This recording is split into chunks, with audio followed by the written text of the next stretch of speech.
আপনারা কি ডক্টর মিজানুর রহমান আজহারী সাহেবের আলোচনা শুনতে চান কি চান না? আজকের আমাদের প্রধান আকর্ষণ এবং প্রধান বক্তা ডক্টর মিজানুর রহমান আজহারী হাফিজাহুল্লাহ, তিনি আসবেন। আদ-দ্বীন ফাউন্ডেশন কর্তৃক আয়োজিত আজকের এই ঐতিহাসিক মাহফিলের সম্মানিত সভাপতি ওয়াজিবুল ইহতিরাম, সম্মানিত উলামায়ে কেরাম, দূর দূরান্ত থেকে আগত, দেশের প্রত্যন্ত অঞ্চল থেকে আসা আমার প্রাণ প্রিয় দিন দরদি ভাইয়েরা এবং পর্দার আড়াল থেকে যে সমস্ত মা বোনরা আমাদের শুনছেন, সে সকল মা ও বোনেরা, আল্লাহ রাব্বুল আলামিন আমাদেরকে কোরআনে কারীম থেকে, নবী করিম সাল্লাল্লাহু আলাইহি সাল্লামের হাদিস থেকে গুরুত্বপূর্ণ বক্তব্য শোনার জন্য আজ আদ-দ্বীন সকিনা মেডিকেল কলেজ হসপিটালের এই বিশাল মাঠে সমবেত হওয়ার তৌফিক দিয়েছেন। সেজন্য রব্বে কারীমের কাছে আমরা শুকরিয়া জানাই, আলহামদুলিল্লাহ। সম্মানিত উপস্থিতি, এই বিশাল বড় জনসমাগম, এই বিশাল বড় ওয়াজ মাহফিল, আজকের এই মাহফিলের অন্যতম বৈশিষ্ট্য হলো যে এই মাহফিলে গতানুগতিক মাহফিলগুলোর মতো গভীর রাত পর্যন্ত আলোচনা হয় না। এটি একটি ভালো দিক এবং একটি আদর্শ মাহফিলের অন্যতম পূর্ব শর্ত। গভীর রাত পর্যন্ত দূর দূরান্তে মাইক লাগিয়ে ওয়াজ মাহফিল আয়োজন করা কোনো আদর্শ মাহফিলের চিত্র হতে পারে না। সেই বিচারে, সেই দৃষ্টিকোণ থেকে আদ-দ্বীন ফাউন্ডেশনের আজকের এই মাহফিলটি অত্যন্ত চমৎকার এবং অসাধারণ মাহফিল। কারণ এই মাহফিলের গত 2 দিনের খবর আমি নিয়েছি এবং আজকের দিন সম্পর্কে আমি জেনেছি যে গভীর রাত পর্যন্ত এবং দূর দূরান্ত পর্যন্ত মাইক লাগিয়ে মানুষকে ডিস্টার্ব করার মতো মাহফিল এখানে হচ্ছে না। এটি একটি ভালো দিক। দ্বিতীয়ত হলো, ওয়াজ মাহফিল থেকে শুধুমাত্র ওয়াজ বা আলোচনা নয়, এখান থেকে দ্বীনি বই পুস্তক, কোরআন এবং হাদিসের আলোকে রচিত যে সমস্ত ধর্মীয় বই পুস্তক আমাদের প্রয়োজন হয়, সেই সমস্ত বইয়ের প্রয়োজন মেটাবার জন্য আপনারা জানেন এখানে 20-25টি বুক স্টলের ব্যবস্থা করা হয়েছে। বিশাল বড় বই মেলার আয়োজন করা হয়েছে।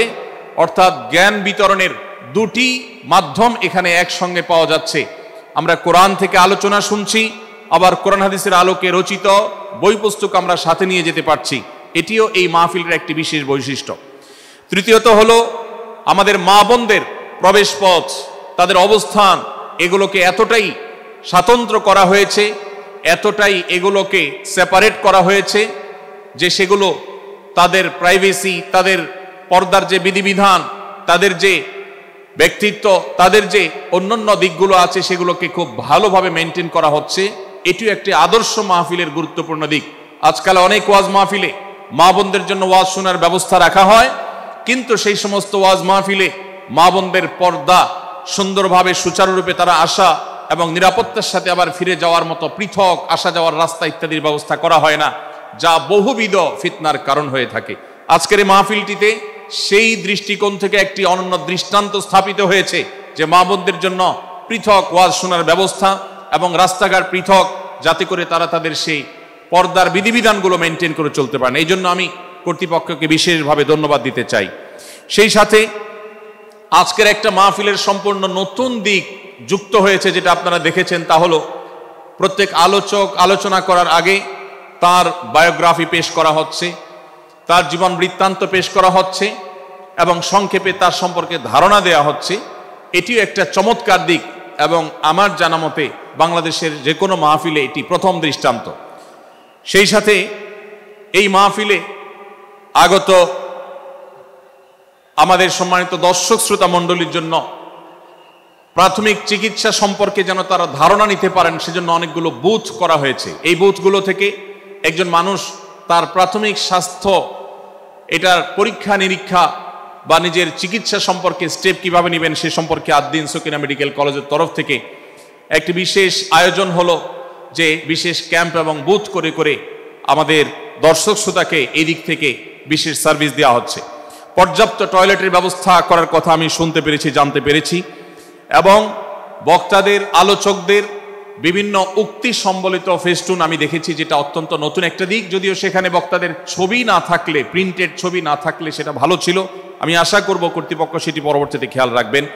সেই সাথে আমি একটি বিশেষ অনুরোধ তাদেরকে করেছি, তা হলো এই 3 দিন ব্যাপী তাফসিল কোরআন মাহফিলে আলোচকগণ কোরআন এবং হাদিস থেকে যে সমস্ত আলোচনা বক্তব্য পেশ করেছেন এবং করবেন, তার সবগুলোর সামারি একটি স্মারক গ্রন্থ আকারে যদি প্রকাশ করা হয়, একটি স্মারক পুস্তিকা আকারে প্রকাশ করার পর যদি এটি বিতরণ করা হয়, তাহলে মাহফিলটি হারিয়ে যাবে না, মাহফিলটি আমাদের ঘরে ঘরে থেকে যাবে, আমাদের জীবনকে আলোকিত করবে। আমি আশা করব ওয়াজ মাহফিল, যেটি এই দেশের সবচেয়ে প্রাচীনতম কালচারের অন্যতম, এদেশের সবচেয়ে শক্তিশালী সংস্কৃতির অন্যতম হলো ওয়াজ মাহফিল। এই ওয়াজ মাহফিলগুলো আদর্শ ওয়াজ মাহফিলে পরিণত হবে। এই ওয়াজ মাহফিলগুলো মানুষের বিরক্তির কারণ হবে না। শহর এলাকায় রাত বিরাতে গভীর রাত পর্যন্ত দূর দূরান্তে মাইক লাগিয়ে মানুষের দুর্ভোগ সৃষ্টির কারণ হবে না। উচ্চ শব্দ দিয়ে মানুষকে বিরক্ত করার কারণ হবে না মাহফিলগুলো। আমরা যদি আদর্শ ওয়াজ মাহফিলের দৃষ্টান্ত স্থাপন করতে পারি, তাহলে এই দেশ কোরআনের আলোয় আলোকিত হবে, হাদিসের আলোকে আলোকিত হবে, আমাদের ঘরগুলো আলোকিত হবে দ্বীনের নূর এবং আলো দ্বারায়। আল্লাহ রাব্বুল আলামিন আমাদের সবাইকে কোরআন এবং হাদিসের আলো থেকে আলোকিত হওয়ার তৌফিক দান করুন। আজকের এই মাহফিলে আমরা যেরকম সবাই সমবেত হয়েছি, মাশাআল্লাহ চরম নীরব নিস্তব্ধ পরিবেশে সবাই পিনপতন নীরব হয়ে এই মুহূর্তে কথা শুনছি।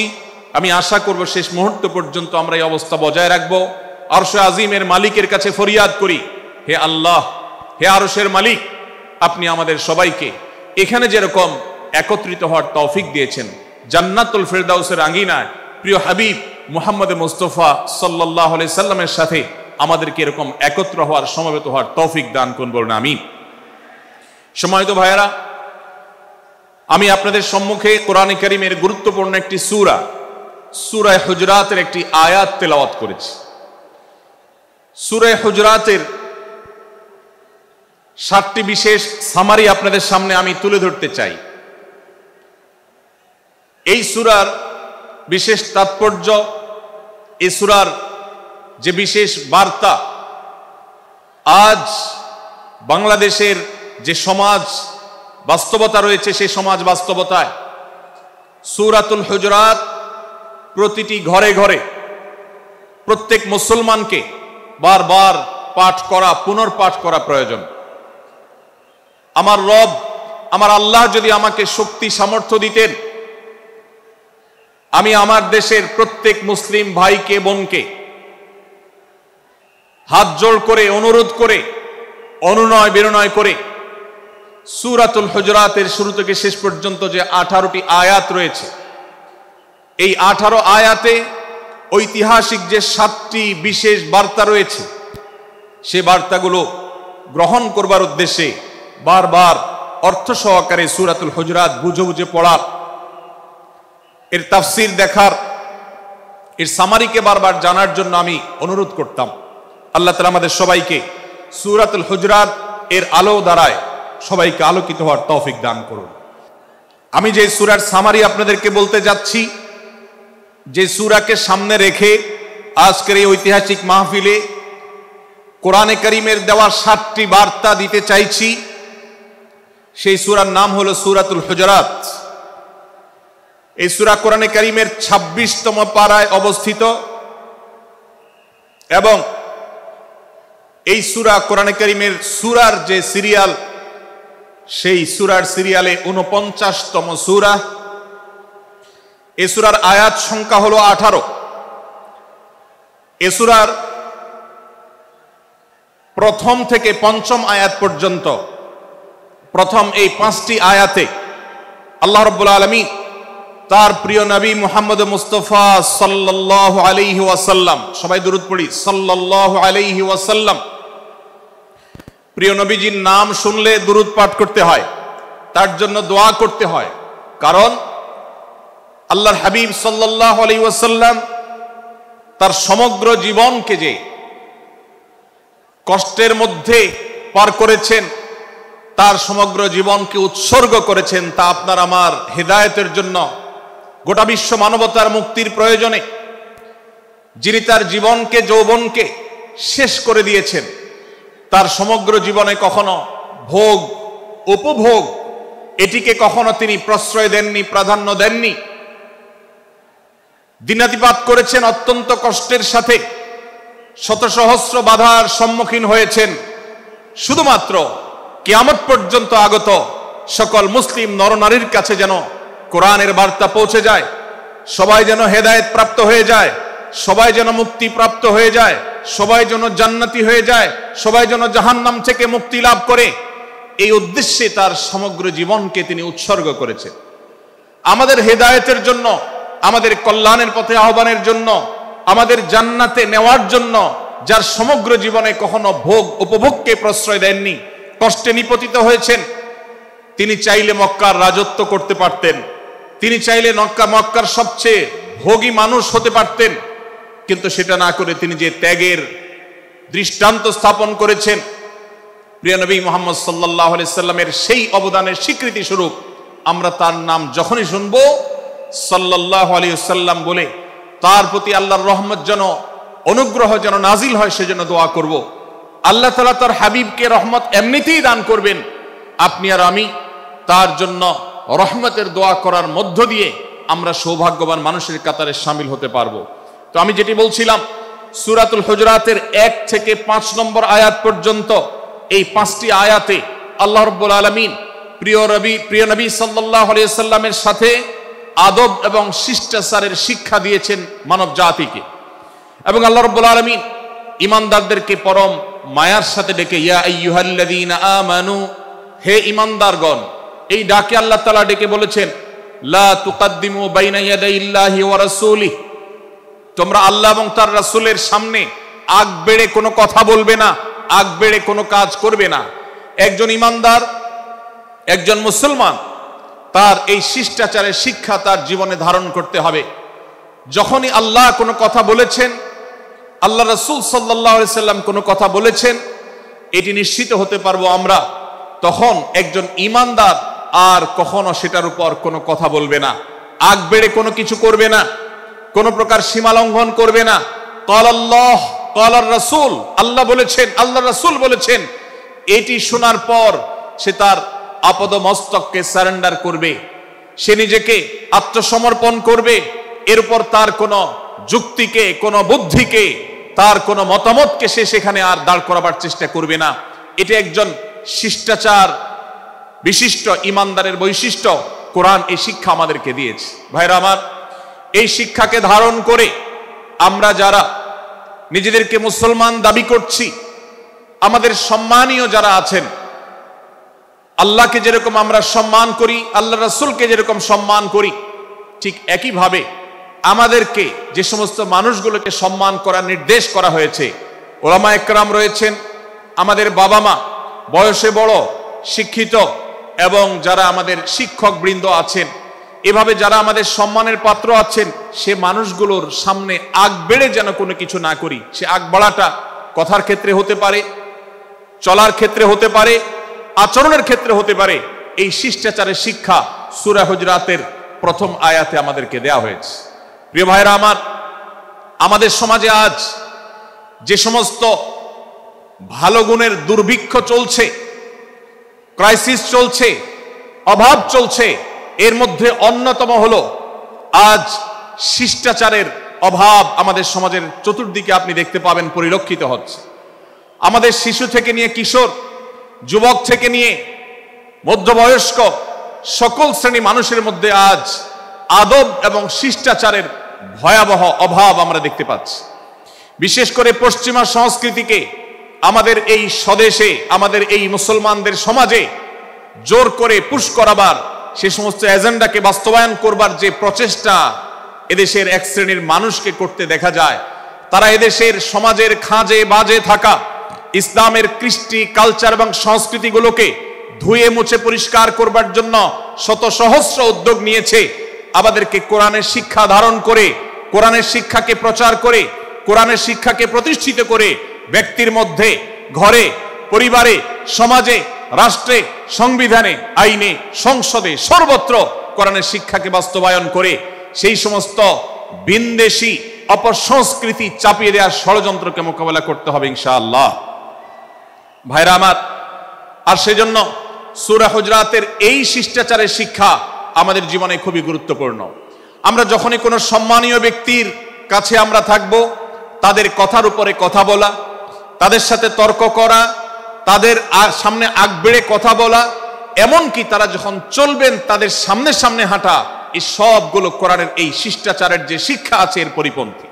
প্রিয় নবী সাল্লাল্লাহু আলাইহি সাল্লামের সময়কার একটি ঘটনা, এক ব্যক্তি তার বাবার সাথে হেঁটে যাচ্ছিলেন, বোঝা যাচ্ছিল না যে তাদের মধ্যে বাবাকে সন্তানকে। অনেক সময় বাপ সন্তানের বাহ্যিকভাবে দেখে বোঝা যায় না, এরকম কোনো কোনো ক্ষেত্রে হয়। জিজ্ঞেস করা হলো তাদেরকে, তোমাদের মধ্যে বাবাকে সন্তানকে? বলা হলো যে অমুক বাবা অমুক সন্তান।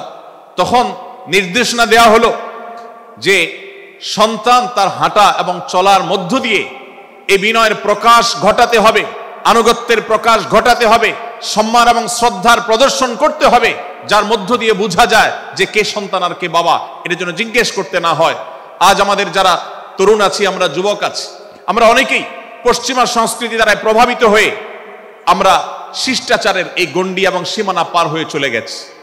কোরআন আমাদেরকে শিষ্টাচারের শিক্ষা দিচ্ছে যে আমরা সিনিয়রদের সামনে বিনয়ের সাথে আচরণ করব, তাদের সামনে সামনে চলা থেকে বিরত থাকব, যথাসম্ভব তাদেরকে অনুসরণ করার চেষ্টা করব, তাদের সাথে কথা হবে, তাদের আগ বেড়ে কথা হবে না, তাদের কোনো জিজ্ঞাসা থাকলে সেটার উত্তর হবে বিনয়ের সাথে। এই শিষ্টাচারের শিক্ষা আমাদেরকে দেয়া hয়েছে। এবং একইভাবে সূরা হুজুরাতের প্রথম বার্তার মধ্যে নবী সাল্লাল্লাহু আলাইহি সাল্লামের সাথে আরেকটি শিষ্টাচার শেখানো হয়েছে, তা হলো আল্লাহ রাব্বুল আলামিন আমাদের কণ্ঠকে, আমাদের আওয়াজকে, আমাদের কথাকে নবী সাল্লাল্লাহু আলাইহি সাল্লামের কথার চাইতে যেন আগ বেড়ে না যায়, তার চাইতে যেন উঁচু কণ্ঠে আমরা কথা না বলি, তার চাইতে যেন উচ্চ স্বরে কথা না বলি, সেই শিক্ষা দিয়েছেন, সেই শিষ্টাচারের শিক্ষা আমাদেরকে দেওয়া হয়েছে। ভাইরা আমার, প্রিয় নবী সাল্লাল্লাহু আলাইহি সাল্লামের সাহাবীরা নবী সাল্লাল্লাহু আলাইহি সাল্লামের প্রতি আদব এবং শিষ্টাচার এত বেশি প্রদর্শন করতেন যে নবী করিম সাল্লাল্লাহু আলাইহি সাল্লামের প্রতি এই শিষ্টাচারের কথা যখন বলা হয়, সাহাবীরা অনেকে নবী করিম সাল্লাল্লাহু আলাইহি সাল্লামের সাথে কথা বলতে রীতিমতো ইতস্তত বোধ করছিলেন যে কিভাবে কথা বলবো, না জানে জোরে হয়ে যায় এবং তাতে না জানে আমি বেয়াদবের কাতারে শামিল হয়ে যাই, শিষ্টাচার বহির্ভূত কাজ করে ফেলি। এবং আল্লাহ তাআলা যে সতর্কীকরণ করেছেন সূরা হুজুরাতের এই 1 থেকে 5 নম্বর আয়াতের মধ্যে, তার আওতায় আমি না জানে পড়ে যাই। তখন সাহাবায়ে কেরাম বিনয় এবং বিনম্রতা অবলম্বন করেছেন এবং তারা একরকম বিপাকে পড়ে গেছেন। এতটা তারা সভ্য ছিলেন, এতটা তারা নম্র ছিলেন, এতটা তারা বিনম্র আচরণ করতেন নবীজির সাথে। ভাইরা আমার, এই বিষয়টিও আমরা শুধুমাত্র আমাদের প্রিয় নবীজির জন্য নয়, এটি আমাদের মা বাবা, আমাদের সম্মানের পাত্র যারা আছেন, আমাদের বয়সে যারা সিনিয়র আছেন, তাদের সামনে কথা বলার সময় আমরা মেনটেন করে চলবো। অর্থাৎ আমরা উচ্চ কণ্ঠে তাদের সামনে কথা বলবো না।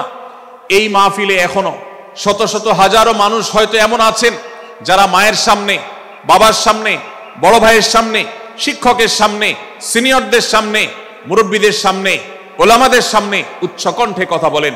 প্রিয় ভাইরা আমার, আমরা মুসলমানদের সন্তান, আমরা মুহাম্মদ সাল্লাল্লাহু আলাইহি সাল্লামের উম্মত, আমরা আবু বকর, ওমর, ওসমান, আলী রাদিয়াল্লাহু আজমাইনের অনুসারী, আমরা কোরআনের অনুসারী। কোরআনের অনুসারী কখনো বেয়াদব হতে পারে? কোরআনের অনুসারী কখনো বেয়াদব হতে পারে?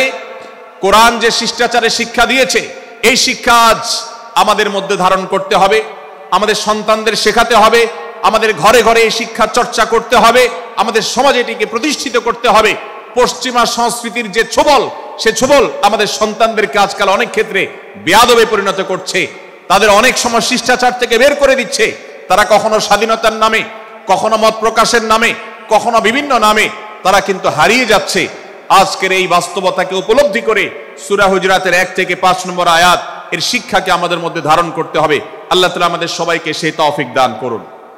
ভাইরা আমার, সূরা হুজুরাতের প্রথম বার্তা প্রিয় নবী সাল্লাল্লাহু আলাইহি সাল্লামের সাথে শিষ্টাচার, আল্লাহ এবং তার রাসূলের সামনে, আল্লাহ এবং তার রাসূলের সামনে আগ বেড়ে কোনো কথা না বলা, আগ বেড়ে কোনো আচরণ না করা, এটা তার প্রতি শিষ্টাচারের অংশ। এবং আল্লাহ রাসূলের সামনে উচ্চ কণ্ঠে জোরে কথা না বলা, এটাও তার প্রতি শিষ্টাচারের অংশ। আল্লাহ তাআলা আমাদেরকে এই শিষ্টাচার আমাদের জীবনের প্রত্যেকটা পদে পদে ধারণ করার তৌফিক দান করুন, বলুন আমিন। ভাইরা আমার, সূরা হুজুরাতের দ্বিতীয় যে শিক্ষা, সেই শিক্ষাটা বর্ণিত হয়েছে এই সূরার 6 থেকে 8 নম্বর আয়াত। 6 থেকে 8 নম্বর এই আয়াতের মধ্যে আল্লাহ রাব্বুল আলামিন আমাদেরকে দ্বিতীয় শিক্ষা দিয়েছেন, ঈমানদার কখনো কোনো কথা বলার আগে সেই কথা সত্য কিনা, বাস্তব কিনা সেটি যাচাই বাছাই না করে বলবে না। ঈমানদার কখনো গুজবে কান দিবে না। ইমানদার কখনো শোনা কথার উপরে ভিত্তি করে কোনো সিদ্ধান্ত গ্রহণ করবে না। এই শিক্ষাটাও আজকের বাস্তবতার আলোকে আমাদের সমাজের জন্য অত্যন্ত গুরুত্বপূর্ণ এবং প্রয়োজনীয়। প্রিয় ভাইরা আমার, আমাদের চতুর্পাশে যদি আমরা তাকাই, আমরা দেখতে পাবো সোশ্যাল মিডিয়াতে, ফেসবুকে আজকাল কোনো তথ্য উপাত্ত পেলে সেটার পরখ করা ছাড়া, যাচাই বাছাই করা ছাড়া, সত্য অসত্য নিরূপণ করা ছাড়া আমরা অনেকে সেটার প্রচার প্রচারণা নেমে যাই। আমরা অনেকে সেটার শেয়ার দেওয়া শুরু করে দেই। আমরা অনেকে এটার উপর ভিত্তি করে অনেককে নিন্দা মন্দ করা শুরু করে দেই। এমনকি আজ আমরা যেই জায়গায় দাঁড়িয়ে আছি, বাংলাদেশের যে সামাজিক বাস্তবতা, সেই বাস্তবতার আলোকে বলা যায় অনেক সময় অনেক ব্যক্তিকে সমাজে মিডিয়ার মাধ্যমে নানাভাবে হয়রানি করে তাকে খারাপ মানুষ হিসাবে, কালপ্রিট হিসাবে দেখানো হয়, অথচ তার দোষ, যে সমস্ত দোষের কথা তাকে বলা হয়, যে সমস্ত দোষে তাকে দোষী বানানো হয়, সে সমস্ত দোষ থেকে তিনি শত সহস্র গুণ পবিত্র এবং পরিচ্ছন্ন। ভাইরা আমার, আমাদেরকে বিশেষ করে লক্ষ্য রাখতে হবে যে আমরা যেই কোনো মূল্যে, যেই কোনো ভাবে যেন কোনো প্রকার গুজবে কান না দেই, আমরা যেন গুজব থেকে বেঁচে থাকি। আল্লাহ তাআলা আমাদেরকে তৌফিক দান করুন। অপ্রয়োজনে বাঁশির আওয়াজ দিবেন না। আমাদের দেশে শব্দ দূষণ, শব্দ সন্ত্রাস, এটা এই দেশের কমন কালচার হয়ে গেছে। রাস্তায় যাবেন, প্রয়োজনে অপ্রয়োজনে গাড়ির হর্ন বাজাবে। যে কোনো প্রোগ্রামে যাবেন, প্রয়োজনে অপ্রয়োজনে বাঁশি বাজানো হবে। কদিন আগে 31st নাইট গেছে, আপনারা দেখেছেন। এত প্রচার প্রচারণা, এত সতর্কীকরণের পরেও, আইন শৃঙ্খলা রক্ষাকারী বাহিনী এত সতর্ক থাকার পরেও আপনারা দেখেছেন এক শ্রেণীর বুদ্ধি প্রতিবন্ধীরা তারা 31st নাইট উদযাপনের নামে শব্দ সন্ত্রাস করেছে। শত শত হাজারো মানুষের কষ্টের কারণ হয়েছে। প্রিয় ভাইরা আমার,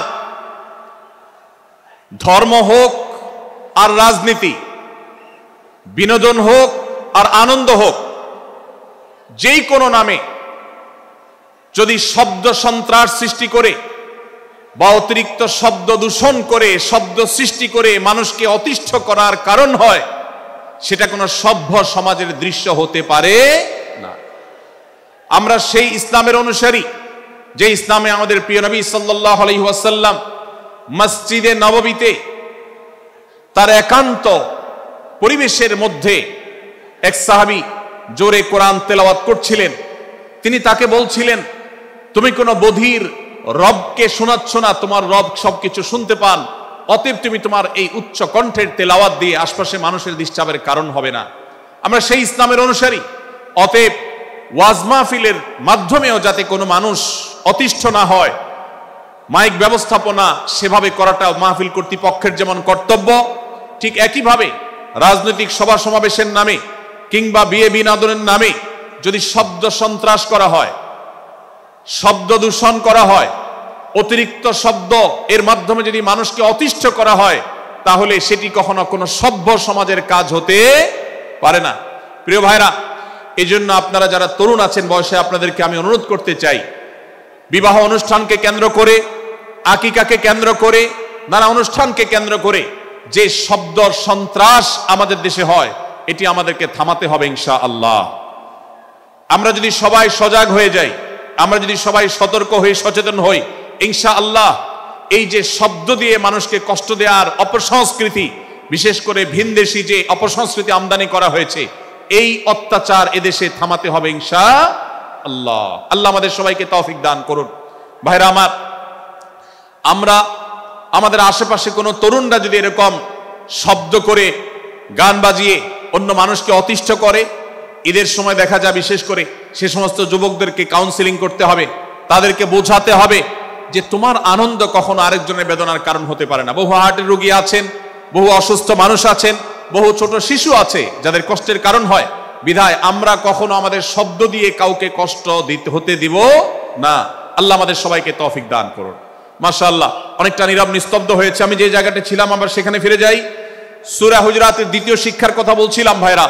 6 থেকে 8 নম্বর আয়াত যদি আপনি পাঠ করেন সূরা হুজুরাতের, আপনি দেখতে পাবেন সেখানে আল্লাহ রাব্বুল আলামিন ঈমানদারদেরকে যেই কোনো সংবাদ, যে কোনো তথ্য, বিশেষ করে অনির্ভরযোগ্য সূত্র থেকে যখন পাবে, ফাসিক থেকে যখন শুনবে, যার ভিতরে আল্লাহর ভয় নাই সেরকম মানুষ থেকে যখন পাবে, সেই সংবাদ তথ্য উপাত্ত যাচাই করা ছাড়া সেই সংবাদ যেন বলে না বেড়ায়।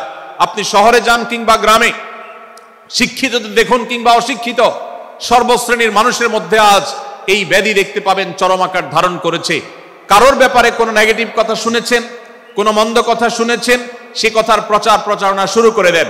সেটা কি সঠিক কিনা, সেটা কি সত্য কিনা, সেটা কি যথার্থ কিনা, সেটা কোনো প্রপাগান্ডা কিনা, সেটা কোনো মিথ্যাচার কিনা, সেটা কোনো গুজব কিনা, এটা যাচাই করার প্রয়োজন অনুভব করে না। অথচ আমরা সেই মুহাম্মদ সাল্লাল্লাহু আলাইহি সাল্লামের উম্মত, যে মুহাম্মদ সাল্লাল্লাহু আলাইহি সাল্লাম আমাদেরকে সতর্ক করেছেন, কাফা বিল মারই কাযিবান আন ইউহাদ্দিসা বিকুল্লি মা সামিআ, কোন ব্যক্তি যা শুনে সেটাই যদি বলে বেড়ায়, তথ্য উপাত্ত যাচাই না করে, সেটাকে ভালো করে যাচাই বাছাই না করে, সেটাকে অনুসন্ধান না করে, সত্য সত্য নিরূপণ করবার চেষ্টা না করে, তাহলে সে মিথ্যাবাদী হওয়ার জন্য যথেষ্ট। এজন্য আজকের এই মাহফিল থেকে আমরা অঙ্গীকার করে যাব, আজকের এই মাহফিল থেকে আমরা নিয়ত করে যাব, এই মজলিসে বসে এই মুহূর্তে নিজে নিজে সংকল্প করব, আমার জীবনে সোশ্যাল মিডিয়া কিংবা ফেসবুকে, ইউটিউবে অথবা অফলাইনে আমার বাস্তব জীবনে আমি কখনো কোনো মানুষ সম্পর্কে যে কোনো তথ্য উপাত্ত পেয়ে ভুল কোনো ধারণা, মন্দ কোনো ধারণা কারোর প্রতি পোষণ করব না। কোনো তথ্য উপাত্ত যদি পাই, কোনো সংবাদ যদি পাই অনির্ভরযোগ্য সূত্রে, তাহলে সেক্ষেত্রে সেটা যাচাই বাছাই করা ছাড়া আমি সেটাকে বিশ্বাস করতে যাব না। এটাই হলো আমাদের ঈমানের দাবি। ভাইরা আমার, একজন ঈমানদার এতটা সরল হবে না যে যা শুনবে সে সেটাকে বিশ্বাস করে বসবে। একজন ঈমানদার এতটা বাস্তবতা থেকে দূরে থাকবে না যে তিনি তার পাওয়া কোনো সংবাদকে অনুসন্ধান করবে না। আল্লাহ তাআলা আমাদের সবাইকে সূরা হুজরাতের এই দ্বিতীয় শিক্ষাটাকে আমাদের জীবনে ভালো করে ধারণ করার তৌফিক দান করুন। আল্লাহ বলেছেন, ইয়া আইয়ুহাল্লাযীনা আমানু, হে ঈমানদারেরা, ইন জাআকুম ফাসিকুম বিনাবাইন ফাতাবায়ানু, তোমাদের কাছে কোনো ফাসিক, যার মধ্যে আল্লাহর ভয় নেই, এরকম কোন মানুষ যদি কোন সংবাদ উপস্থাপন করে, এমনকি গণমাধ্যমেও যদি কোনো সংবাদ প্রচারিত হয়, সংবাদদাতার মধ্যে যদি আল্লাহর ভয় না থাকে, সে যদি টাকার বিনিময়ে কারোর চরিত্র হনন করতে পারে, সে যদি অ্যাডভার্টাইজ পেয়ে কোনো কোম্পানির হয়ে দালালি করতে গিয়ে অন্য কারোর বিরুদ্ধে কোনো মিথ্যাচার করে, সে যদি বিদেশিদের এজেন্ডা বাস্তবায়ন করতে গিয়ে আলেম সমাজের চরিত্রকে কলঙ্কিত করে, কোনো ভালো মানুষকে দোষী হিসাবে সাব্যস্ত করে, তো আল্লাহ তাআলা আমাদেরকে সতর্ক করেছেন, ফাতাবায়ানু, সেই সংবাদ সত্য কিনা আমাদেরকে যাচাই করতে হবে। আন তুসিবু কওমান বিজাহালাহ ফাতুসবিহু আলা মা ফাআলতুম নাদিমিন, যদি আমরা যাচাই বাছাই না করে যা শুনি সেটাকে বিশ্বাস করতে থাকি, তাহলে আমরা এক সময় লজ্জিত হতে হবে, অনুতপ্ত হতে হবে আমাদের এই ভুল অবস্থানের কারণে। এজন্য ভাইরা, আজকের এই মাহফিল থেকে আমরা প্রতিশ্রুতি নিজের সঙ্গে নিজে দিয়ে যাব যে আমরা কখনো কোনো তথ্য উপাত্ত পেলে, কোনো সংবাদ পেলে, সেটাকে বিশেষ করে কারোর চরিত্র সম্পর্কিত যদি হয়, কারোর সম্পর্কে নেগেটিভ যদি হয়, তাহলে সেটাকে বিশ্বাস করবার আগে ভালো করে অনুসন্ধান করব। যতক্ষণ আমি নিশ্চিত না হব ততক্ষণ পর্যন্ত সেটার প্রচার করব না। আল্লাহ তাআলা আমাদের সবাইকে কোরআনের এই শিক্ষাটাও আমাদের জীবনে ধারণ করবার তৌফিক দান করুন। ভাইরা আমার, তৃতীয় যে শিক্ষা সূরা হুজরাতের, সেটি হলো আল্লাহ রাব্বুল আলামিন সূরা হুজরাতের 9 এবং 10 নম্বর আয়াতে ঈমানদারদের মধ্যে যদি কখনো মতভিন্নতা, মতপার্থক্য, যে এটা যদি মারামারিতে পরিণত হয়, ঈমানদারদের মধ্যে যদি কখনো দুই পক্ষ গন্ডগোল এবং ফাসাদের মধ্যে লিপ্ত হয়ে যাওয়ার মতো দৃশ্যের অবতারণা হয়, তাহলে আমরা যেন আমাদের মুসলমান ভাইদের ঘর পোড়ার মধ্যে আলু পোড়া দিতে না যাই। আমরা যেন আমাদের মুসলমান ভাইদের মধ্যকার বিভেদকে আরো বৃদ্ধি করতে সহায়তা না করি। আমরা যেন মীমাংসার পথ অবলম্বন করি। আমরা যেন তাদের মধ্যকার সম্পর্কের যে অবনতি হয়েছে সেটাকে দূর করবার চেষ্টা করি। আল্লাহ রাব্বুল আলামিন এই নির্দেশ দিতে গিয়ে বলেছেন, ওয়া ইন তাইফাতানি মিনাল মুমিনিনা কাতাতালু, যদি ঈমানদারদের দুটি দল, দুটি গ্রুপ নিজেদের মধ্যে মারামারিতে লিপ্ত হয়ে যায়, ফাসলিহু বাইনাহুমা, তাহলে তোমরা সেই বিবাদমান দুটি দলকে মীমাংসা করবার চেষ্টা করবে। আজ আমাদের মধ্যে এরকম বহু বিষয়কে কেন্দ্র করে মুসলমানদের মধ্যে অনেক সময় মুখোমুখি অবস্থান আমরা দেখতে পাই, যা দুর্ভাগ্যজনক, যা হওয়ার কথা ছিল না। এমনকি জাগতিক বিষয়ে যেমন হয়, ধর্মের নামে, ইসলামের নামে আজ আমরা হাজার হাজার টুকরা হয়েছি। আজ গোটা বিশ্বে আমাদের মুসলমানদের যে অবস্থান দুর্বল হয়েছে, এর অন্যতম প্রধান কারণ হলো আমাদের অনৈক্য। আমরা যদি আজ আহলে কিবলা, আহলে সুন্নাহ ওয়াল জামাআতের অনুসারীরা নানান মত এবং পথের অনুসারী হওয়া সত্ত্বেও, নানান থট এবং পন্থার অনুসারী হওয়া সত্ত্বেও আমরা যদি মৌলিক বিষয়গুলোর উপর সবাই ঐক্যবদ্ধ থাকতাম, আমরা যদি আল্লাহ তাআলার দেওয়া ইত্তিহাদ মাল ইখতিলাফ, বৈচিত্র্যময় ঐক্য, বিভিন্ন বিষয়ে মতভিন্ন থাকা সত্ত্বেও মৌলিক বিষয়ে ঐক্যমতে আমরা যদি থাকতে পারতাম, আমাদের মধ্যে যদি মুসলিম ভ্রাতৃত্ববোধ থাকতো, আমাদের মধ্যে যদি বলয় ভিত্তিক যে দেয়াল আর প্রাচীরগুলো আছে সেগুলো যদি না থাকতো, তাহলে আজ বাংলাদেশের বাস্তবতা হলো, বাংলাদেশে আল্লাহর কোরআন, আল্লাহ রাসূল সাল্লাল্লাহু আলাইহি ওয়াসাল্লামের হাদিসের আলোকে বাংলাদেশ আজ অটোমেটিক পরিচালিত হতো, ঠিক কিনা বলেন? আমরা যদি আজ ঐক্যবদ্ধ থাকতাম, তাহলে এদেশের হাতে গোনা যাবে এরকম স্বল্প সংখ্যক নাস্তিকেরা, ইসলাম এবং মুসলমানদের শত্রুরা, তারা আমাদেরকে নিয়ে তারা আজ যে খেলা খেলছে, আমাদেরকে যে তারা শাসন করছে, আমাদেরকে যে তারা তাদের অধীনস্থ করে রাখছে, আমাদের উপরে যে আজ ভিনদেশি কালচার চাপিয়ে দিচ্ছে, আমাদের উপরে তারা যে আজ কর্তৃত্ব করছে, আমাদেরকে আজ টুকরা টুকরা করছে, এই দুঃসাহস তারা কোনোদিন দেখাতে পারতো না যদি আমরা ঐক্যবদ্ধ থাকতাম। ভাইরা আমার, এই জন্য আমরা সব বিষয়ে সবাই একমত হব না। আজকের এই মাহফিলে যত মানুষ এসেছেন সবাই সব বিষয়ে একমত নন। এমনকি আজকের এই মাহফিল কর্তৃপক্ষ যে আয়োজন করছেন 3 দিন ব্যাপী, এই মাহফিলে আপনারা দেখেছেন এখানে কওমি এবং আলিয়া উভয় জায়গা থেকে বক্তা নির্বাচন করা হয়েছে, অসাধারণ সমন্বয় করা হয়েছে। এটি একটি ঐক্যের বার্তা।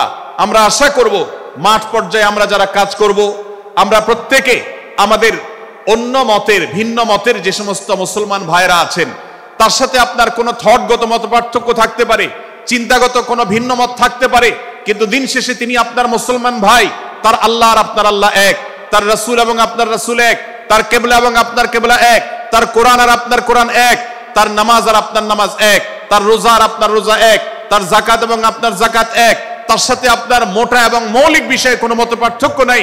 অতএব ছোটখাটো বিষয়কে কেন্দ্র করে আপনি যদি তাকে আপনার প্রতিপক্ষ মনে করেন, আপনি যদি তাকে আপনার শত্রু মনে করেন, এটা হবে আপনার ইসলামের জন্য, আপনার জন্য, এদেশের মুসলমানদের জন্য সবচেয়ে বড় ভুল। ভাইরা আমার, হারদুই হযরত আশরাফ আলী থানভী রহমতুল্লাহ আলাইহির সর্বশেষ খলিফা আবরুল হক সাহেব রহমতুল্লাহ আলাইহি বলতেন, दीन के हर काम करने वालों को रफीक समझो, फरीक न समझो। যারাই আল্লাহর দ্বীনকে বুলন্দ করবার জন্য, যারাই আল্লাহর দ্বীনকে সেবা দেওয়ার জন্য, খেদমত করার জন্য কাজ করছে, তার পদ্ধতি তোমার থেকে ভিন্নতর হতে পারে। তাকে তুমি তোমার বন্ধু মনে করো, সহযাত্রী মনে করো, পথযাত্রী মনে করো, সহযোদ্ধা মনে করো, তোমার প্রতিপক্ষ মনে করবে না।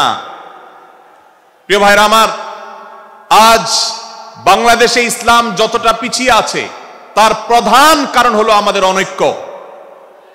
আজ আমরা যদি আমাদের মধ্যকার যে সমস্ত দেয়াল এবং প্রাচীরগুলো, অদৃশ্য প্রাচীরগুলো উঠে আছে, যেগুলো আমাদের মুসলিম ভ্রাতৃত্বকে ভেঙে খান খান করে দিয়েছে, টুকরো টুকরো করে দিয়েছে, যদি আজ আমরা সে সমস্ত অদৃশ্য প্রাচীরগুলো দূরে সরাতে পারতাম, আমার ভিন্ন মতের ভাইকে যদি আমার ভাই মনে করতে পারতাম, তার যদি আমি কল্যাণকামী হতে পারতাম, আল্লাহর কোরআনের ঘোষণা অনুযায়ী এই মুসলমানদের ঐক্যবদ্ধ শক্তিকে দমাবার শক্তি পৃথিবীর কারোর নাই, কারোর নাই, কারোর নাই।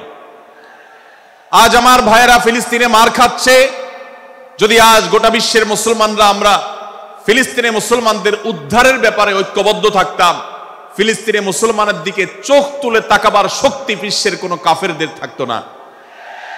আজ যদি আমরা আমাদের মুসলমান নির্যাতিত ভাইদের ব্যাপারে সারা বিশ্বের মুসলমানরা ঐক্যবদ্ধ অবস্থান গ্রহণ করতে পারতাম, মুসলমানের দিকে চোখ তুলে তাকাবার শক্তি বিশ্বের কোনো কারোর থাকতো না।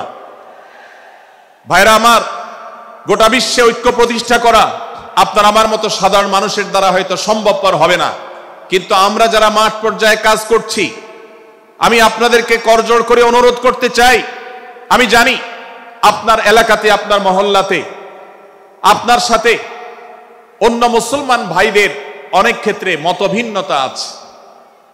সেটা রাজনৈতিক দৃষ্টিভঙ্গির ক্ষেত্রে হতে পারে, সেটা ধর্মীয় থট এবং মানহাজ মাযহাব মাসলাকগতভাবে হতে পারে, সেটা অন্য কোনো ইস্যু ভিত্তিক মত পার্থক্য হতে পারে। আল্লাহর জন্য, আল্লাহর ওয়াস্তে, আল্লাহর ওই আয়াতকে মেনে আমল করার চেষ্টা করি আমরা। আল্লাহ বলেছেন, ওয়া'তাসিমু বিহাবলিল্লাহি জামিআন ওয়া লা তাফাররাকু, তোমরা আল্লাহর রশিকে সবাই ঐক্যবদ্ধভাবে আঁকড়ে করে ধরো, ঐক্যবদ্ধভাবে আল্লাহর রশিকে আঁকড়ে ধরো, তোমরা পরস্পর বিচ্ছিন্ন হয়ে যেও না। আমরা অনেক ফরজের কথা শুনেছি, নামাজ রোজা ফরজ আমরা জানি, বাবা মার প্রতি সদ্ব্যবহার করার ফরজের কথা আমরা জানি, আত্মীয়তার সাথে সুসম্পর্ক, আত্মীয়তার বন্ধন রক্ষার কথা আমরা জানি, ফরজ হওয়ার কথা জানি, কিন্তু মুসলমানদের ঐক্যবদ্ধ থাকতে হবে এই ফরজের কথা আমরা অনেকেই জানি না। ভাইরা আমার, মুসলমানদেরকে আল্লাহ রাব্বুল আলামিন ঐক্যবদ্ধ থাকার নির্দেশ দিয়েছেন। এই ঐক্যটা এর মানে এই নয় যে সবাই এক মতের হয়ে যাবে সব বিষয়ে। বিভিন্ন বিষয়ে আমাদের মধ্যে মত পার্থক্য থাকবে, তারপরে আমরা একে অন্যের সহযোদ্ধা হব, সহযাত্রী হব, আমরা একে অন্যের কল্যাণকামী হব, একে অন্যের ভালো চাইবো। আমার ভিন্ন মতের মুসলমানের কোনো ক্ষতিতে আমি খুশি হব না, তার ক্ষতিতে আমি কষ্ট পাবো, তার সাফল্যকে আমি এনজয় করব, আনন্দিত হব। এটা যদি করতে না পারি তো আমি কখনো খালেস এবং সাচ্চা মুসলমান হতে পারলাম না। আল্লাহ তাআলা আমাদের অন্তরগুলোকে উদার করে দিন, ব্রড করে দিন, প্রশস্ত করে দিন, বড় করে দিন, উম্মার ঐক্যের প্রয়াসী হওয়ার তৌফিক দান করুন, বলুন আমিন। ভাইরা আমার, আমরা মহল্লায় মহল্লায়, এলাকায় এলাকায়, মসজিদে মসজিদে, আমাদের নিজস্ব বলয়ে, নিজস্ব অঙ্গনে আমরা চেষ্টা করব ভিন্ন ভিন্ন মতের মুসলিম ভাইকেও আমার ভাই হিসাবে আঁকড়ে ধরার, আপন করার। ডক্টর খন্দকার আব্দুল্লাহ জাহাঙ্গীর রাহিমাহুল্লাহ এই অঞ্চলের সন্তান। তিনি বলতেন, বেদাতে লিপ্ত কোন মুসলমান, তার ব্যাপারেও আমি মনে করি আমার ভাই ভুলের মধ্যে আছেন, তার ব্যাপারে আমার মায়া মমতা কাজ করে, আমি তার কল্যাণকামী, তাকে আমার ভাই মনে করি। ঠিক একইভাবে আমার কোন মুসলমান ভাইয়ের সাথে যদি আমার ভিন্ন মতের কারণে আমার মনে হয় যে তিনি ভুল পথে আছেন, তারপর তাকে আমি শত্রু ভাববো না, তার অকল্যাণ আমি চাইবো না। আজ বাংলাদেশের বাস্তবতায় যদি আমরা তাকাই, দেখতে পারবো ইসলাম এবং মুসলমানদের যত শত্রু আছে, আমরা দেখেছি গত কয়েক যুগ ধরে তাদের নিজেদের মধ্যে হাজারো বিভক্তি, হাজারো মত পার্থক্য থাকা সত্ত্বেও মুসলমানদের শত্রুতা করার ব্যাপারে তারা সবাই ঐক্যবদ্ধ। অথচ আমরা মুসলমানরা, আমাদের আল্লাহ, আমাদের রাসূল, আমাদের কোরআন, আমাদের কিবলা, আমাদের সবকিছু এক হওয়া সত্ত্বেও ছোটখাটো বিষয়কে নিয়ে আমরা আমাদের মধ্যকার বিভেদের প্রাচীরগুলোকে দাঁড় করিয়ে রেখেছি, যার কারণে আমরা গোটা বিশ্বে যেমন মার খাচ্ছি, আমাদের এই প্রিয় মাতৃভূমিতেও আমরা সংখ্যায় সবচেয়ে বেশি হয়েও আমরা কালচারালি মাইনরিটি হয়ে আছি, সংস্কৃতিতে আমরা সংখ্যালঘু হয়ে আছি। সব ক্ষেত্রে আমাদেরকে ইগনোর করা হয়। 4 লক্ষ মসজিদের এদেশে 4 লক্ষ ইমাম আছেন, 4 লক্ষ মুয়াজ্জিন আছেন। এই মসজিদগুলো এদেশে, এর নেটওয়ার্ক যতটা শক্তিশালী, এদেশের সকল রাজনৈতিক দলগুলোর নেটওয়ার্ককে যদি একত্র করা হয়, মসজিদগুলোর মতো এতটা শক্তিশালী নেটওয়ার্ক এদেশের সমাজে নাই। কিন্তু ওলামা একরামকে ইগনোর করা হয়, মুসলমানদের ইগনোর করা হয়। এদেশের আইনে কোরআন এবং সুন্নাহ, এদেশের মুসলমানদের ধ্যান ধারণাকে কখনো বিবেচনায় আনা হয় না। এই যে মুসলমানদের আজ দুরবস্থা, এর অন্যতম প্রধান কারণ হলো আমাদের হাজার হাজার ভাগে বিভক্তি। এই বিভক্তির দেয়ালগুলোকে তুলতে হবে কি হবে না? যদি হয় তাহলে আপনি নিজে থেকে শুরু করে দিন। আপনি যেই মতই লালন করেন না কেন, আপনার ভিন্ন মতের মুসলমানকে আপনি ভাই মনে করবেন, তার সাথে বুক মিলাতে আপনার কষ্ট হবে না, তার সাথে বসতে আপনার অসুবিধা হবে না।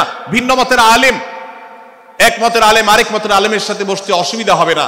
এক মতের অনুসারী আরেক মতের অনুসারীকে ভাই বলতে অসুবিধা হবে না।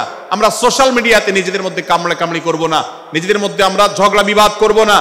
এবং যদি কেউ বিবাদে লিপ্ত হয়, সূরা হুজরাতের 9 এবং 10 নম্বর আয়াতের শিক্ষা বলছে, মুসলমানদের মধ্যে দুটি দল যদি মারামারিতে লিপ্ত হয়, তুমি সেখানে গিয়ে খোঁচাখুচি করে মারামারি বানানোর তো প্রশ্নই ওঠে না।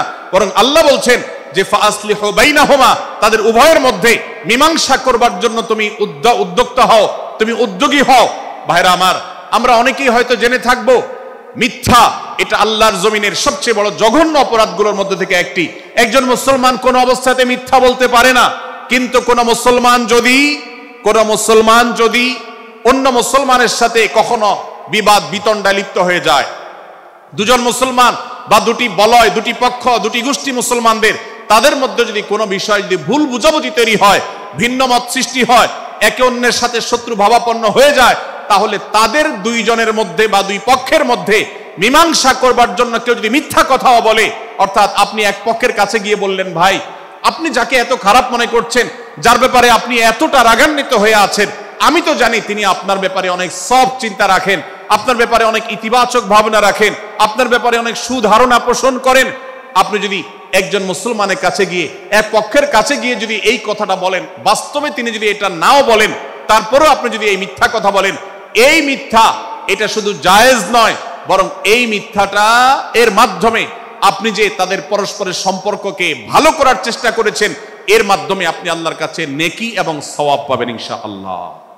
ভাইরা আমার, তাহলে দুজন মুসলমান, দুটি পক্ষ, দুটি দল, দুটি বলয়, দুটি গোষ্ঠী যদি কখনো ভিন্ন মত তাদের মধ্যে তৈরি হয়, সেটা যদি মারামারিতে গিয়ে পৌঁছায়, সেটা যদি বিবাদ বিতণ্ডা পর্যন্ত গিয়ে পৌঁছায়, আমাদের কাজ হবে মধ্যে থেকে সেটাকে মীমাংসার মাধ্যমে দূরত্বকে কমানোর। আমরা কখনো দূরত্ব বাড়াবো না, পারলে দূরত্ব কমাবো। ডক্টর খন্দকার আব্দুল্লাহ জাহাঙ্গীর রহমতুল্লাহ একটা কথা বলতেন, মুসলমানদের বাড়িতে যে আগুন লেগেছে, বিভেদের আগুন, মতবিরোধের আগুন, মত পার্থক্য, এটা মতবিরোধে যে পৌঁছে গেছে, এ আগুন তিনি বলতেন, আমি নিভাবার মতো শক্তি আমার নাই, এত পাওয়ার নাই যে বহুদা বিভক্ত মুসলমানদেরকে আমি ঐক্যবদ্ধ করে ফেলবো, এত শক্তি আমার হাতে নেই। আমার কাছে আছে ভাই, সেটা হলো যে বিবাদমান মুসলমানদের মধ্যে বিবাদ যেন আর না বাড়ে, বিবাদের যে আগুন লেগেছে সে আগুনে যেন আর ঘি ঢালা না হয়, কেরোসিন ঢালা না হয়, সেজন্য আমি ভূমিকা রাখতে পারি।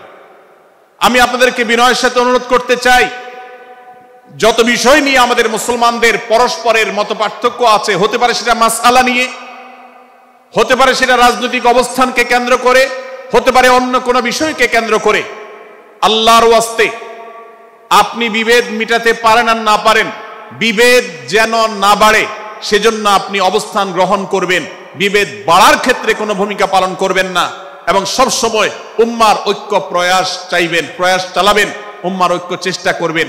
আল্লাহর কাছে আপনি যে দোয়াগুলো করেন, এর মধ্যে একটা দোয়া যেন এটাও থাকে, হে আল্লাহ, আমরা বহুদা বিভক্ত হয়ে গেছি, আমরা টুকরা টুকরা হয়ে গেছি, যার কারণে তোমার ভাষ্য অনুযায়ী ফাতাফশালু ওয়া তাযহাবা রিহুকুম, আজ আমাদের শক্তি শেষ হয়ে গেছে, আমরা দুর্বল হয়ে গেছি।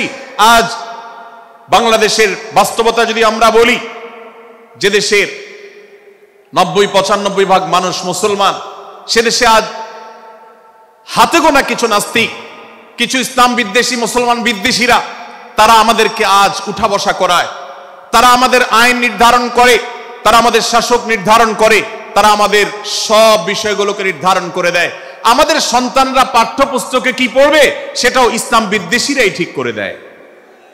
ভাইরা আমার, এই অবস্থার যদি পরিবর্তন চাই, তাহলে আমাদের মধ্যকার দূরত্বগুলো কমাতে হবে। এজন্য আপনার দোয়ার মধ্যে আল্লাহর কাছে নিবেদন করুন, আল্লাহ আপনি আমাদের মধ্যকার বিভেদগুলো কমিয়ে দিন, আল্লাহ আমাদের ওলামাদেরকে ঐক্যবদ্ধ করে দিন, আল্লাহ আমাদেরকে ইত্তেহাদ মাল ইখতিলাফ, বৈচিত্র্যময় ঐক্য, মতভিন্ন থাকা সত্ত্বেও মৌলিক বিষয় ঐক্যবদ্ধ হওয়ার তৌফিক দান করুন। সীসাডালা প্রাচীরের মতো আমাদেরকে কাঁধে কাঁধ মিলিয়ে আল্লাহ এবং তার রাসূল সাল্লাল্লাহু আলাইহি সাল্লামের আদেশ নিষেধকে ব্যক্তি, সমাজ, পরিবার, রাষ্ট্রে সর্বত্র বাস্তবায়নের জন্য কাজ করার তৌফিক দান করুন। আমরা আমাদের দোয়ার মধ্যে মুসলমানদের ঐক্যের জন্য দোয়া করব তো ইনশাআল্লাহ। আল্লাহ তাআলা আমাদেরকে সেই তৌফিক দান করুন।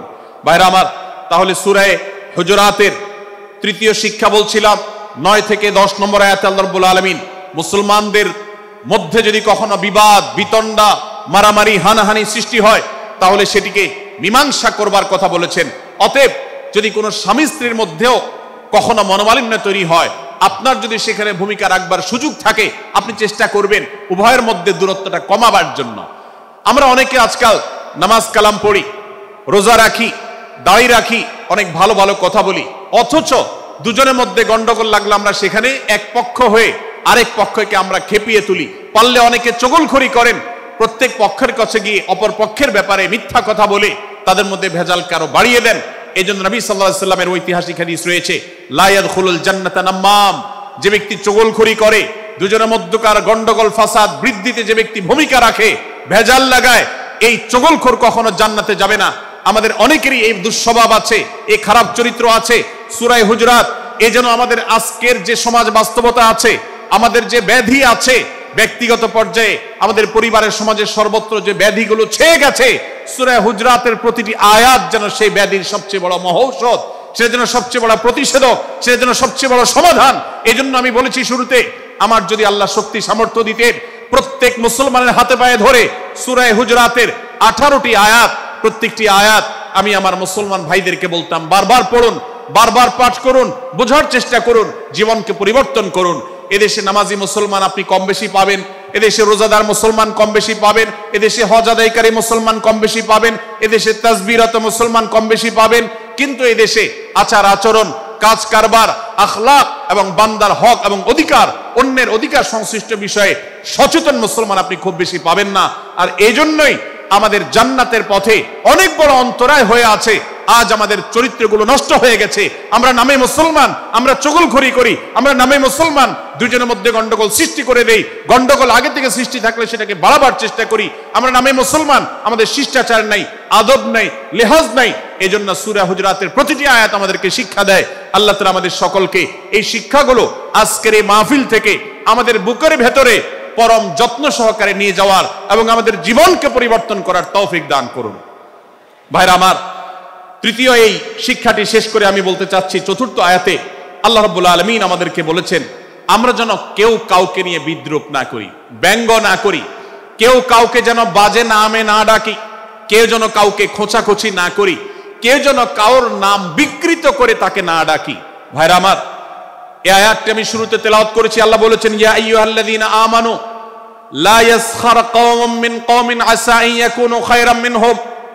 হে ঈমানদারেরা, হে মুসলমানেরা, তোমাদের কেউ যেন অন্য কারোর নাম ধরে অন্য কাউকে ব্যঙ্গ বিদ্রূপ ঠাট্টা না করে। আমরা একে অন্যকে নিয়ে ঠাট্টা করি কি করি না? বিদ্রূপ করার রোগ আমাদের মধ্যে আছে না নাই? ভাইরা আমার, জাগতিক বিষয় তো আছেই, এমনকি দুর্ভাগ্যজনক বাস্তবতা হলো ধর্মের নামে, ইসলামের নামে একদল মুসলমান অপর দল মুসলমানকে নিয়ে হাসি, ব্যঙ্গ, বিদ্রূপ, রাসাহাসি এবং নাম বিকৃত করা এবং খোঁচাখুচি করা, এই কাজগুলো আমাদের মধ্যে আছে না নাই? আমরা যারা ইসলামের খেদমত মনে করে আমার ভিন্ন মতের ভিন্ন দলের মুসলমানকে খোঁচাখুচি করি, আমরা যারা আল্লাহর খেদমত মনে করে, ইসলামের সেবা মনে করে, দাওয়াতের কাজ মনে করে, ইসলাম প্রচার মনে করে ভিন্ন মতের অন্য দলের মুসলমানকে নিয়ে ব্যঙ্গ বিদ্রূপ আর হাসাহাসি করি, তাদেরকে সোশ্যাল মিডিয়াতে, অনলাইনে, অফলাইনে তুচ্ছ-তাচ্ছিল্য করি, আল্লাহর শপথ করে বলছি, এটা ইসলামের সেবা নয়, এটা হলো প্রবৃত্তির পূজা, এটা হলো আপনার নফসের পূজা, এটা হলো আপনার প্রবৃত্তির গোলামি করা, এটা আল্লাহর গোলামি নয়, এটা ইসলামের খেদমত নয়, এটা ইসলামের 12টা বাজানো। ভাইরা আমার, কোন অবস্থাতে একজন মুসলমান অন্য মুসলমানকে নিয়ে ব্যঙ্গ বিদ্রূপ করতে পারে না। আমার মুসলমান ভাই যদি কোনো ভুল কথা বলে, ভুল কাজ করে, আমি যথাযথ নিয়মে তাকে সংশোধনের চেষ্টা করব, সমালোচনা করার দরকার হলে সেটাও করব, কিন্তু হাসাহাসি নয়, বিদ্রূপ নয়, ব্যঙ্গ করা নয়। আজ আমাদের তরুণদের মধ্যে এটা একটা আর্টে পরিণত হয়েছে। আপনারা রোস্টিং ভিডিওর কথা কম বেশি সবাই জেনে থাকবেন। রোস্টিং ভিডিওর কথা আপনারা জানেন কি জানেন না? ভাইরা আমার, রোস্টিং ভিডিও নামটা দেখেন, অর্থাৎ কাউকে রোস্ট করা। আমরা মুরগি রোস্ট করার কথা জানি, এখন মানুষ রোস্ট করার সিস্টেম শুরু হয়েছে। একজন মানুষের কোনো ভুল কিছু পেয়েছেন, অবশ্যই আপনি সমালোচনা করবেন। আপনি একজন মুসলমান হিসেবে জানতে হবে কারোর ভুলের সমালোচনার মূলনীতি আছে। মূলনীতি আছে না নেই? কোরআন এবং সুন্নাহর বাতানো যে প্রিন্সিপাল, সেটাকে লক্ষ্য করে, সেটাকে আমলে নিয়ে, সেটাকে ধরে ধরে যদি আপনি সমালোচনা না করেন, তাহলে আপনার এই সমালোচনা এটাই আপনাকে জাহান্নামে নেওয়ার কারণ হতে পারে। ভাইরা আমার, আপনি কাউকে রোস্ট করার নামে, কাউকে সমালোচনা করার নামে, হতে পারে কেউ ভুল করেছেন, কিন্তু সেটা করতে গিয়ে যদি তার অধিকার নষ্ট করেন, আপনি সীমা ছাড়িয়ে চলে যান, আপনি যদি ব্যঙ্গ বিদ্রূপ করে হারামের পর্যায়ে চলে যান, তাহলে সূরা হুজুরাতের আয়াতের আলোকে আপনি কবিরা গুনাহে লিপ্ত হলেন। আমরা অনেকে আছি যে ব্যক্তিগত পর্যায়ে এই বিদ্রূপ করাটাকে আমরা কোনো বিষয় মনে করছি না।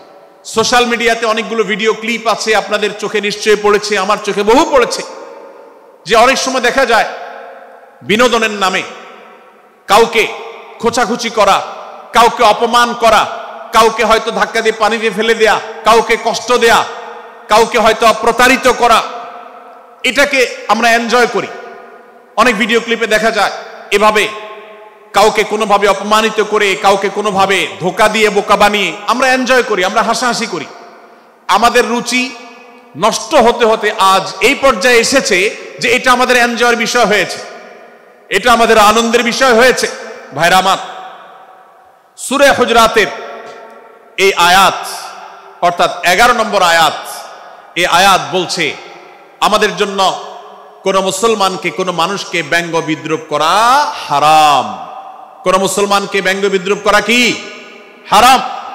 অতএব আপনি রসিকতা করেও যদি কারোর সাথে ব্যঙ্গ বিদ্রূপ করেন এবং সেটা যদি তার মনে কষ্ট হওয়ার কারণ হয়, তিনি যদি সমাজের মানুষের কাছে হেয় প্রতিপন্ন হন, তাহলে ইসলামী শরীয়তের দৃষ্টিকোণ থেকে সারা বিশ্বের সমস্ত ওলামাদের ঐক্যমতে সেটা হারাম।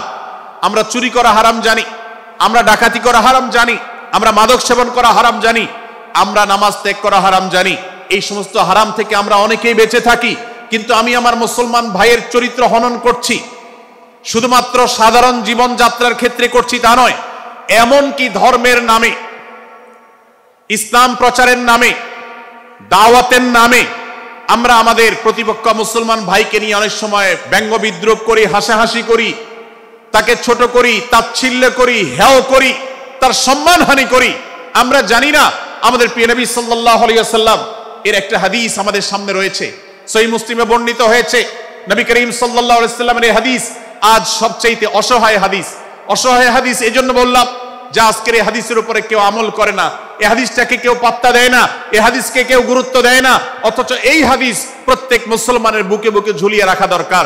এই হাদিস আমাদের ঘরে ঘরে ঝুলানো দরকার, এই হাদিস আমাদের অফিসগুলোতে শোভা পাওয়া দরকার, এই হাদিস আমাদের জীবনে বাস্তবায়ন হওয়া দরকার। নবী করিম সাল্লাল্লাহু আলাইহি ওয়াসাল্লাম সেই হাদিস বর্ণনা করেছেন। আবু হুরায়রা রাদিয়াল্লাহু তাআলা আনহু তিনি বলেছেন, লা তাহাসাদু, লা তাহাসাদু, হে মুসলমানরা তোমরা কেউ কাউকে কখনো হিংসা করবে না, কেউ কাউকে হিংসা করবে না। আমাদের মধ্যে হিংসা আছে না নাই? হিংসা আছে না নাই? আমরা একে অন্যকে হিংসা করি। একদল মুসলমান অন্য দল মুসলমানকে হিংসা করে, কেউ কারো ভালো দেখতে পারে না। ভাইরা আমার, আল্লাহ নবী বলেছেন লা তাহাসাদু, তোমরা একে অন্যকে হিংসা করো না। ওয়ালা তানাজাসু, কেনা বেচা করতে গিয়ে কেউ কাউকে ধোঁকা দিও না, প্রতারণা করো না। ওয়ালা তাবাগাদু, তোমরা একে অন্যের সাথে শত্রুতা বিদ্বেষ পোষণ করবে না। ওয়ালা তাদাবারু, তোমাদের কেউ যেন কারোর পেছনে লেগে না থাকে, কাউকে অবজ্ঞা যেন না করে। ওয়ালা ইয়াবি আহাদুকুম আলা বাই'i আখিহি, এবং তোমাদের কেউ যেন আরেকজনের কেনা বেচার উপরে সেখানে ইন্টারফেয়ার করে সে যেন সেখানে কোন প্রকার ক্ষতিগ্রস্ত কাউকে না করে। ওয়াকুনু ইবাদাল্লাহি ইখওয়ানা, হে মুসলমানরা তোমরা আল্লাহর বান্দা ভাই ভাই হয়ে থাকো। তোমাদের মধ্যে মতপার্থক্য থাকুক, দলগত মতপার্থক্য, অবস্থানগত মতপার্থক্য, থটগত মতপার্থক্য, মাযহাব মাসলাবগত মতপার্থক্য থাকুক, কিন্তু তোমরা আল্লাহর বান্দা ভাই ভাই হয়ে থাকো। এক দলের মুসলমানকে আল্লাহ তাআলা ভাই ভাই হতে বলেন নাই, এক গ্রুপের মুসলমানকে আল্লাহ ভাই ভাই হতে বলেন নাই, এক বলয়ের মুসলমানকে আল্লাহ ভাই ভাই হতে বলেন নাই, নিজ দলের মুসলমানের সাথে আল্লাহ ভাই ভাই থাকতে বলেন নাই। আল্লাহ বলেছেন সকল মুসলমানদের সাথে ভাই ভাই হয়ে থাকার জন্য, ভ্রাতৃত্বের বন্ধনে থাকার জন্য। এজন্য আল্লাহ নবী সাল্লাল্লাহু আলাইহি ওয়াসাল্লাম সে নির্দেশ করেছেন। আল্লাহ নবী সাল্লাল্লাহু আলাইহি ওয়াসাল্লাম আরো বলেছেন, আল মুসলিমু আখুল মুসলিম, মুসলমান মুসলমানের ভাই, লা ইয়াজলিমুহু ওয়ালা ইয়াখযুলুহু, কোন মুসলমান কোন মুসলমানকে জুলুম করতে পারে না, তার আইল ঠেলতে পারে না, তার জমি দখল করতে পারে না, তার অধিকার নষ্ট করতে পারে না, তাকে কথা দিয়ে অত্যাচার করতে পারে না। ওয়ালা ইয়াখযুলুহু, তাকে অপমানিত করতে পারে না, লাঞ্ছিত করতে পারে না। ওয়ালা ইয়াকযিবুহু, তার সাথে মিথ্যা বলতে পারে না। ওয়ালা ইয়াহকিরুহু, তাকে তাচ্ছিল্য করতে পারে না। আত-তাকওয়া হাহুনা, আত-তাকওয়া হাহুনা, আত-তাকওয়া হাহুনা। নবীজি তিনবার নিজের বুকের দিকে তাকিয়ে দেখিয়েছেন, তাকওয়া এখানে, তাকওয়া এখানে, তাকওয়া এখানে।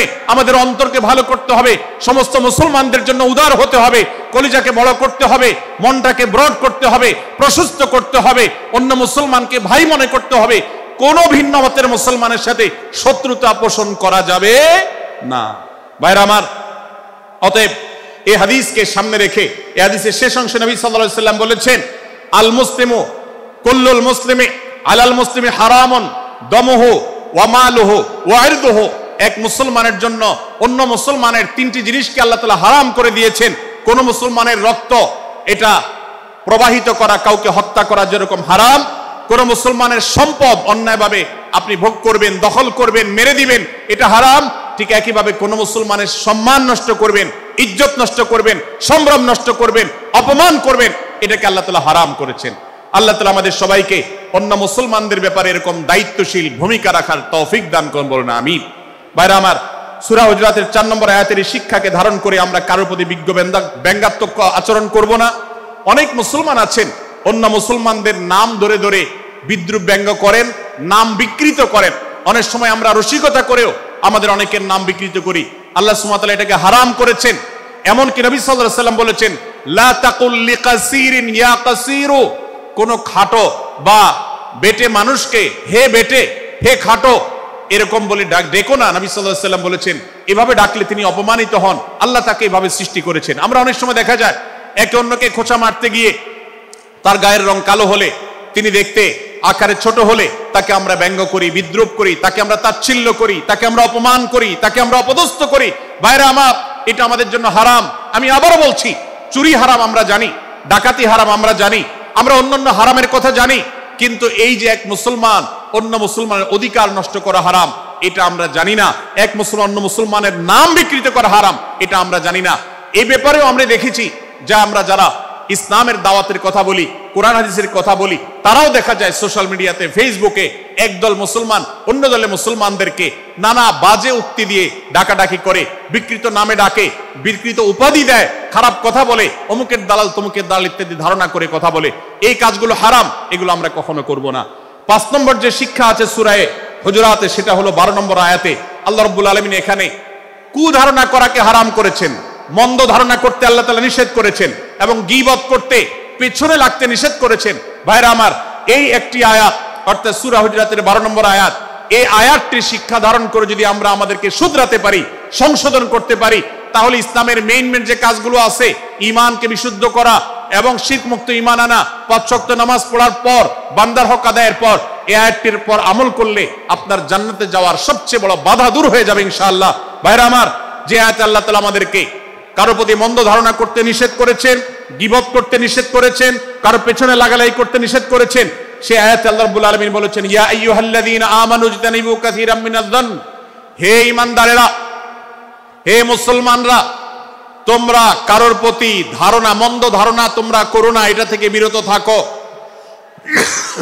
অনেক ধারণা অর্থাৎ মন্দ ধারণা, এটা গুনাহ, এটা থেকে বিরত থাকো।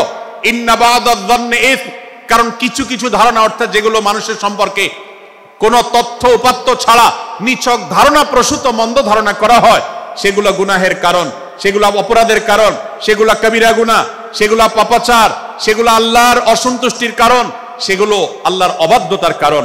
এজন্য ভাই, কারোর প্রতি মন্দ ধারণা করা যাবে না।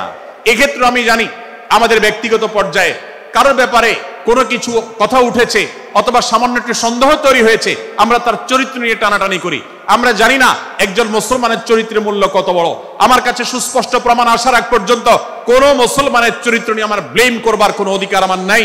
এই জন্য একজন মুসলমান কখনো কারো প্রতি কুধারণা করবে না, মন্দ ধারণা পোষণ করবে না, খারাপ ধারণা পোষণ করবে না। আল্লাহ তাআলা আমাদেরকে মুসলমানের সম্পর্কে খারাপ ধারণা করা থেকে বেঁচে থাকার তৌফিক দান করুন। আপনারা কি ডক্টর মিজানুর রহমান আজহারী সাহেবের আলোচনা শুনতে চান কি চান না? যদি চান তাহলে মেহেরবানি করে আওয়াজ বন্ধ করে পরিবেশ শান্ত করে, এখানে অল্প কিছু মানুষের মধ্যে বিশৃঙ্খলা দেখা যাচ্ছে। কোন কারণে এত বড় মাহফিল, এত মানুষের, লাখো লাখো মানুষের সমাগম, এখানে কোনো কারণে ঝামেলা হতেই পারে, কিন্তু আমরা অনুগ্রহ করে ধৈর্য ধারণ করি। ধৈর্য কোথায়? সবাই বসে যাই। আজকের আমাদের প্রধান আকর্ষণ এবং প্রধান বক্তা ডক্টর মিজানুর রহমান আজহারী হাফিজাহুল্লাহ, তিনি আসবেন, তিনি আলোচনা করবেন। তারপরে আমরা মাঠে ইনশাআল্লাহ সবাই জামাতের সাথে ইশার সালাত আদায় করব। আমি কয়েক মিনিটের মধ্যে আলোচনা শেষ করব, আপনারা মেহেরবানি করে শান্ত হন। জাযাকুমুল্লাহ। আমি যে জায়গাটা ছিলাম, সূরা হুজরাতের 12 নম্বর আয়াতে আল্লাহ রাব্বুল আলামিন আমাদেরকে সূরা হুজরাতের 5ম শিক্ষা দিয়েছেন মুসলমানদের জন্য, যা গুরুত্বপূর্ণ তা হলো আমরা কারোর প্রতি মন্দ ধারণা করব না। এক্ষেত্রে ডক্টর আব্দুল্লাহ জাহাঙ্গীর রাহিমাহুল্লাহর একটা উক্তি আমার মনে পড়ে। তিনি বলেছেন যে আজ আমাদের যারা ধর্ম চর্চা করি, আমরা যারা নিজেদেরকে প্র্যাকটিসিং মুসলমান মনে করি, আমাদের সবচেয়ে হুজুরদের সবচেয়ে পছন্দের গুনাহ হলো মন্দ ধারণা করা, অন্যের ব্যাপারে খারাপ ধারণা করা। অমুক অমুকের দালাল, তমুক তমুকের দালাল, কোনো তথ্য উপাত্ত ভিত্তি প্রমাণ ছাড়া নিছক ধারণার উপর ভিত্তি করে অন্য মুসলমান ভাইকে আমি এরকম নানা তকমা দিয়ে আমরা কবিরা গুনাহে লিপ্ত হচ্ছি। আমরা এই বদ ধারণা করা, মন্দ ধারণা করা যে কবিরা গুনাহ অনেকে জানি না। অনেকে অনেকের পেছনে লাগছি, অনেকে অনেকের ওয়াজ শুনছি দোষ বাইর করার জন্য, স্ট্যাটাস পড়ছি ভুল বাইর করার জন্য। এই যে মানুষের পেছনে লাগা, এটা আল্লাহ তাআলা নিষেধ করেছেন, ওয়ালা তাজাসসু, তোমরা কেউ কারোর ছিদ্র অন্বেষণ করার, দোষ আবিষ্কার করার চেষ্টা করবে না, এবং ওয়ালা ইয়াগতাব বা'দুকুম বা'দা, কেউ কারোর গীবত শিকায়াত করবে না। এই আয়াতে আমাদেরকে কেউ কারোর পেছনে পরনিন্দা করতে নিষেধ করেছেন। ইসলাম বলে আমরা মানুষের সামনে মানুষের ভুলের কথাগুলো বলবো বিনয়ের সাথে, যাতে তিনি সংশোধিত হন, আর তার পেছনে প্রশংসা করব। আমরা করি উল্টা, আমরা মানুষের সামনে এসে মানুষের প্রশংসা করি আর তার পেছনে গিয়ে তার দুর্নাম করি। ইসলামকে যদি আমরা মানতাম, সমাজটা সুন্দর হয়ে যেত। আমরা যদি সামনে কারোর দোষ বলতাম তাহলে তিনি সংশোধিত হতেন, আর পেছনে যদি গুণ বলতাম তাহলে তিনি ভালো সেখান থেকে শিক্ষা গ্রহণ করতেন। সূরা হুজরাতের 6 নম্বর শিক্ষা 13 নম্বর আয়াতে আল্লাহ তাআলা বলেছেন যে আমাদের সবার গোড়া কোত্থেকে এসেছে, আমাদের গর্বের কোনো বাহ্যিক কারণ নাই তাকওয়া ছাড়া।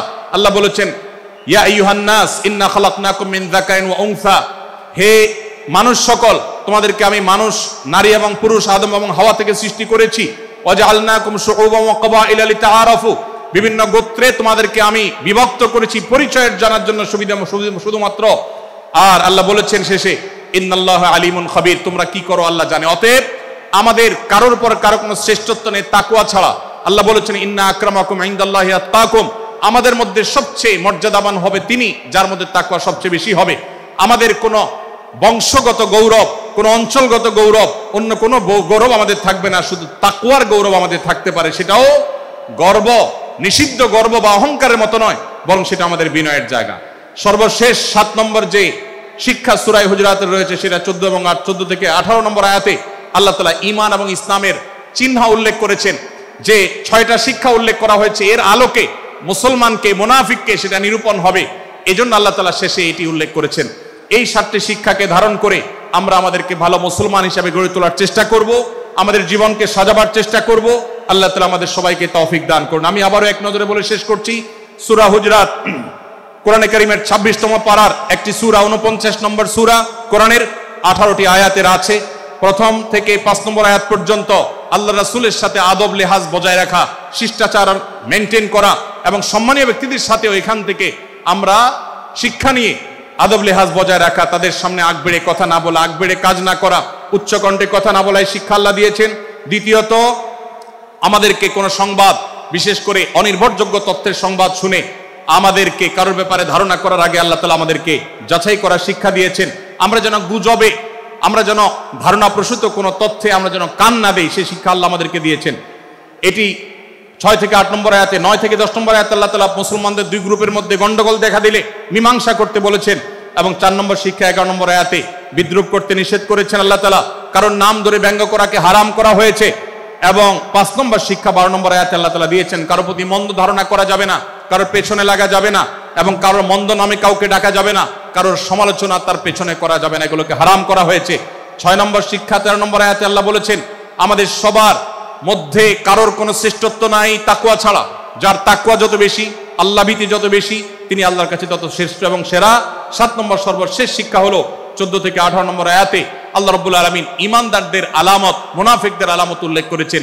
সেখান থেকে শিক্ষা নিয়ে আমরা আমাদের ঈমানকে পরখ করার চেষ্টা করব, আমাদের আমলকে পরখ করার চেষ্টা করব। আল্লাহ তাআলা আমাদেরকে সূরা হুজরাতের আলোকে আমাদের জীবনকে গঠন করার তৌফিক দান করুন, বলুন আমিন।